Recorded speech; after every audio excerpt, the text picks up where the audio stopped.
It is Locked On Horned Frogs with a special guest today, Nate Dickinson from Locked On Big Ten. Excuse me. He's going to join us and talk about Michigan and TCU. We'll get into this fabulous Michigan run game, the Michigan defense, how they match up with the Horned Frogs. All that coming up next on Locked On Horned Frogs.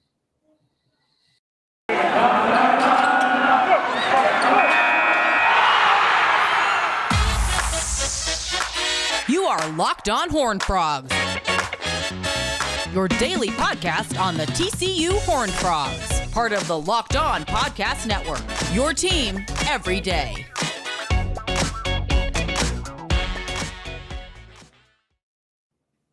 You can subscribe to Locked On Horned Frogs on YouTube. You can also hit us up on your favorite podcast platform. Today is Wednesday, recording this on a Tuesday night. It's early signing day, so there's a ton of recruiting news that's going to come out.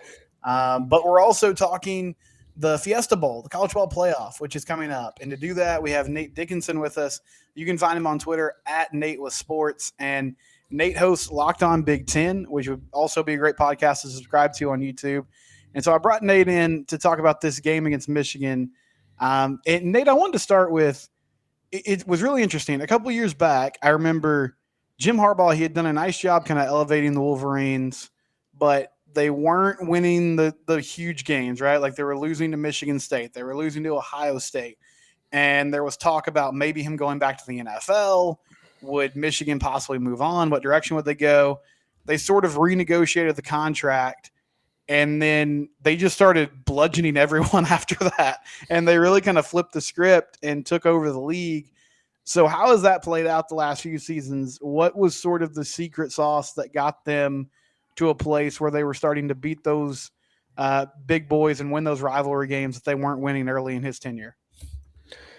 Yeah, well, you're right. Up until even even up to an exact calendar date, a little more than a year from now, Jim Harbaugh was still very much up in the air as to where he was at as the Michigan head coach. He had not beaten Ohio State yet. He had not gotten Michigan to where Michigan wants to be. That being said, I mean, the formula for him becoming the most successful coach in the Big Ten now has just been beating Ohio State twice. You get the Buckeyes a couple of times, you take over that rivalry, and now you're, of course, along with that, representing the Big Ten in the college football playoff for the second straight year. It's something that's really something I'd like to make more complicated than that it is, but no, you beat Ohio State, you kind of just get the keys to the castle here, and Michigan's gotten that. Jim Harbaugh, as far as just what he's done on the field, they've played out more physical than Ohio State has over these last couple of matchups. It's been really clear out there. Even after last season, everyone was kind of like, okay, was that just a little bit of a fluke? Because it seems like on paper, at least, that Ohio State's still the more talented team with all the players and playmakers that they have. But Michigan just did it again for a second straight season, blew out the Buckeyes, and now they're going into this college football playoff instead of what they were last season as kind of, hey, happy to be here. Now they're really thinking, hey, let's make this college football championship game and see what we can do potentially against either a rematch against Ohio State or a rematch against Georgia. Right, and the physicality is a great point. That's the first thing that comes to mind when I think of Michigan. And it's interesting, even in the SEC, so many schools have gone to, let's get the great quarterback, let's spread people out, beat everyone with our athletes on the outside. They're doing it a different way. This Michigan rushing attack, Blake Corum had an amazing year, Heisman candidate. He goes down, and Donovan Edwards comes in, and it doesn't really seem like they've skipped a beat, Nate. I mean, I guess from your perspective, does it look that different? Like, are there some different aspects to what they're trying to do, or is it sort of business as usual behind that great offensive line? They have not skipped a beat. They have 100% looked as good as if Blake Corum had been out there so far. And that's the key here, is so far, because if you ask a Michigan fan, I think they would really, really clearly say to you, hey, we have no doubts in Donovan Edwards going out there and being able to do the same thing that Blake Corum does. But the way that I look at it, just going into this game, you have, at least in the experience without Blake Corum out there, you have a win over Ohio State, in which Donovan Edwards did his thing. He was really, really good. But his 2 touchdowns came at the very end of the game, and it was J.J. McCarthy's big passes that was what put Michigan ahead of Ohio State in that matchup. And then in the second game, Michigan still looks great, but it beat a Purdue team, which, let's be completely honest, is not exactly the same opponent that everybody else had in its conference championship game. Sure. So if I'm looking at what Michigan has right now, I'm perfectly confident, if I'm a Michigan fan going into this matchup, that Donovan Edwards can do all of the same things that Blake Corum had done before. But if I'm talking about it from like more of a wider spectrum here, if I'm talking about, okay, we have the top 4 teams in college football that we have right now going into this playoff, is Michigan one of those top 4 teams without Blake Corum there? I don't know. I don't know anymore. And can that rushing attack do what it does against what is truly a top 4 college football team? That's another question. I don't know the answer to it either. Against this TCU defense in particular, I'm a little bit more confident than maybe if you're going up against someone else in this college football playoff. But I still think that while Michigan fans are probably perfectly convinced by now, myself personally, having one game against Ohio State in which you got a bunch of big plays and didn't really get tested in the course of a long game, and then having another game against Purdue in which you were going to beat Purdue no matter what happened for the most part, I'm not fully convinced that it's the same offense with Donovan Edwards out there. I'm well on my way, but I'm not 100% in the way that I would like to be going into a college football playoff game. Well, Nate, I will tell you, the Michigan fans are confident. They found a video I did last week about, can TCU slow down this rushing attack? How can they do it? And, I mean, rightly so. They've won every game this year. I'm sure they feel great going into this one. And we welcome you, Michigan fans. If you want to subscribe to Locked on Horned Frogs, I'd love that. But I sort of, the point I was making was I assume TCU is going to sack the box and force J.J. McCarthy to try to make throws, which there are challenges that come with that too. I mean, obviously he's a good quarterback. He's here for a reason. But in your experience, I know Ohio State sold out in a big way and it led to those big plays that you were talking about.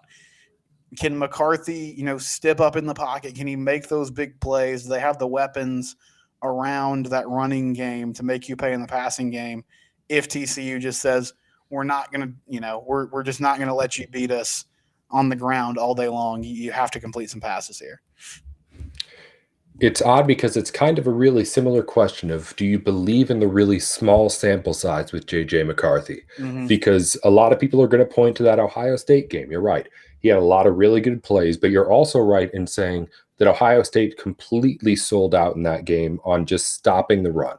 The reason why Ohio State did that is because they had watched everything that Michigan had done up to that point.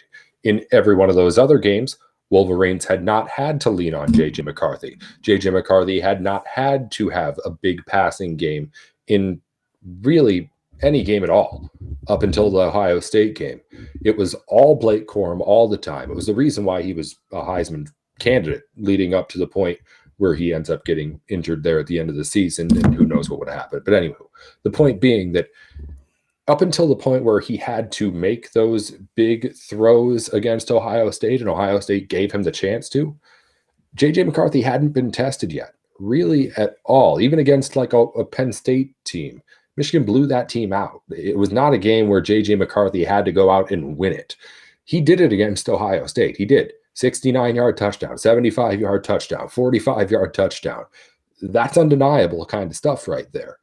But it's still just one game. And it is still just one game in which Ohio State was, again, fully committing to beating that run.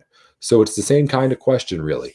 Do you trust in Donovan Edwards on the short sample that you have of him? Do you trust in J.J. McCarthy if it comes down to it in the short sample that you have on him? If you're a Michigan fan, you want this to be a running football game, no doubt about it. You want to rely on that offensive line. You want to be able to control the pace that way. There's no doubt about that. But if it gets to a point where J.J. McCarthy has to throw the ball, it's the same kind of story. I think Michigan fans, if they're going into it, they're leaning on the fact that he had the big game against Ohio State, and he's had, of course, a lot of hype leading up to the big opportunity that he got. But if you're a fan looking at it from where I'm looking at it, is trying to be at least a little bit neutral, yeah, there's still some questions. I want to talk more about kind of how this season's played out for Michigan, because they haven't had a lot of close games, and it's super interesting. Like, what has anybody done to kind of stay with them? Before we do that, though, Nate, important question: do you enjoy? I think I know the answer to this because you work in sports media. Do you enjoy making money? I do. Yeah, Nate's in the wrong business for that, but he does enjoy it. I'm in the wrong business for it too, but I also enjoy it. And we all need a side hustle. If you're sitting here and you're like, I know sports, I love sports, I want to start, making some cash. If you're going to sit and watch all these bowl games over the next few weeks, go to BetOnline and start wagering on these games. We got college basketball in full swing, the NBA, the NFL is on like every day of the week this week, which is fantastic. I think starting Thursday, there's games through Sunday. Big time weekend there. BetOnline, I mean, there's all kinds of stuff there. Like, you can get injury reports, there's podcasts, there's great advice, but I mean, we're talking about making cash. So that's really what it's about. So go there today. If you've never dipped your toe in the water, it's a great place to start. Make a small bet, see what Lee Sterling and company are saying. Let them lead you in the right direction. It's BetOnline. They're one of our fantastic sponsors. We appreciate them here at the Locked On Network.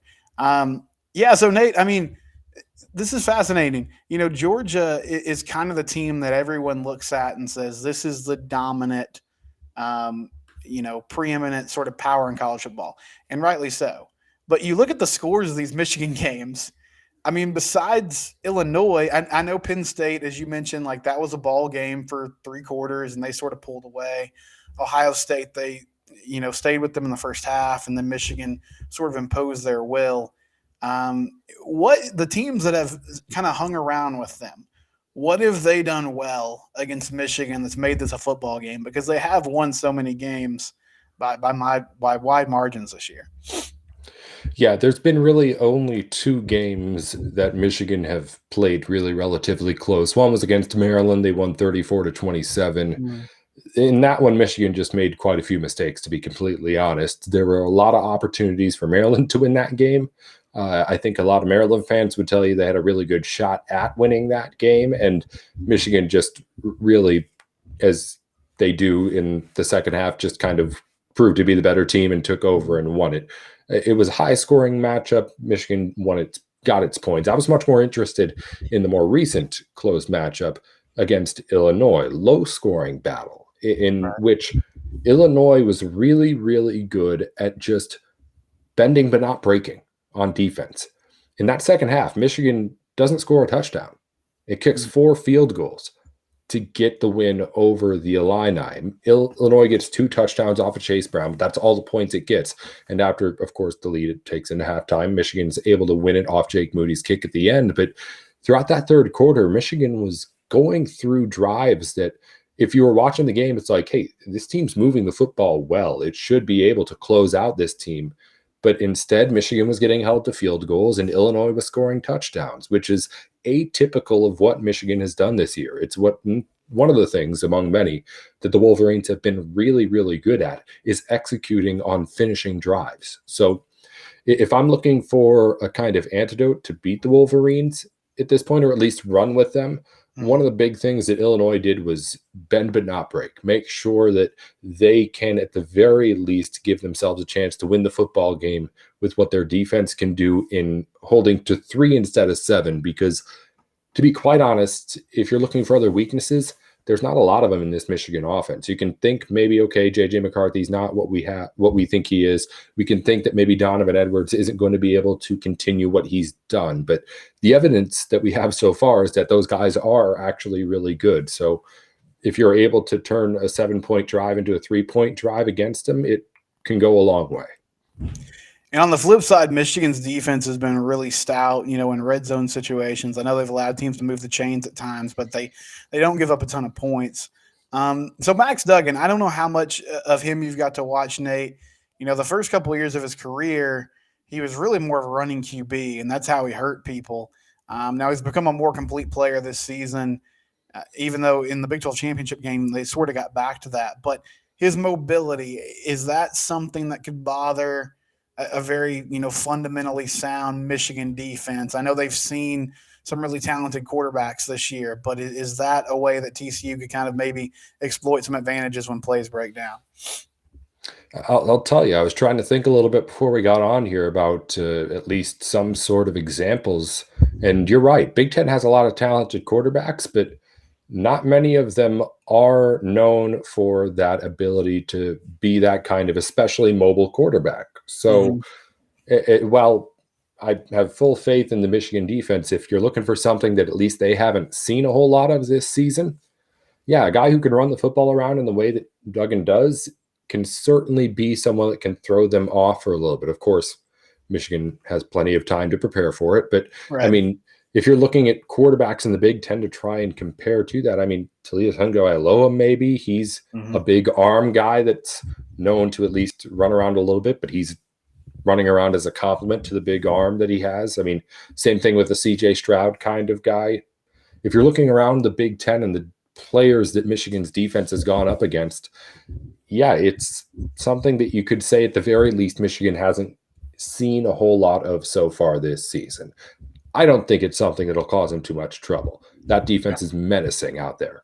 But if you want to believe that Duggan's going to be able to take advantage of that, there is at least the evidence that there's not a whole lot of a sample size here for it. Sure, yeah, and I mean, this D line that Michigan has and their front seven Yeah. in general is so fearsome and so good.